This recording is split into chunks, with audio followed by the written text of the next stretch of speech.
Dapat tama ang parati naming paalala ngayong nalalapitang eleksyon. At binibigyan din po ng GMA Network, wala itong ipinapadalang anumang text message na laban sa sino mang kandidato o politiko. Nakatutok si Victoria Tulad. Natanggap daw kahapon ng staff ng isang kandidato sa pagka-mayor sa Metro Manila ang text message na ito. Kesyo 4 na tauhan daw ng kandidato ang inaresto dahil sa pagnanakaw umano ng Election Day Computerized Voters List o EDCVL. Ang lumalabas na sender ng text message ay GMA News, kahit na ang nasabing text message ay hindi po pinadala ng GMA News. Nakarating din sa GMA News ang pinadalang text message naman laban sa isang nakaupong alkalde sa Region 4. Kesyo may iba pa raw itong kasong kinakaharap. Hindi rin nagmula sa GMA News ang text na ito. Dahil sa nakakabahalang pagkalat ng text na hindi naman ito pinadadala, inilapit na ng GMA Network sa mga telecommunications companies ang isyong ito.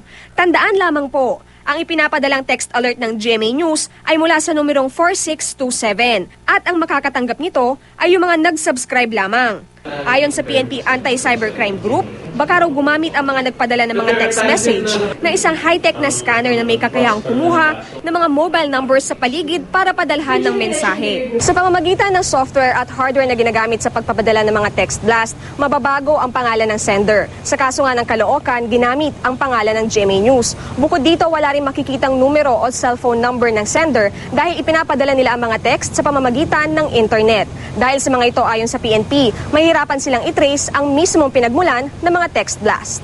Sabi ng PNP, uso raw ito tuwing eleksyon.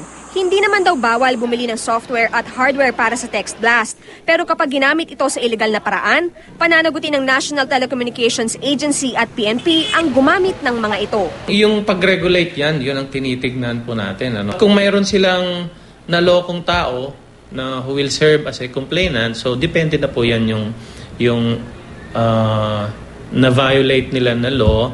Paalala ng PNP sa dami ng mga nagte-text blast, kailangan daw maging mapanuri ng publiko, lalo na kung ang numerong lumalabas sa text ay not available.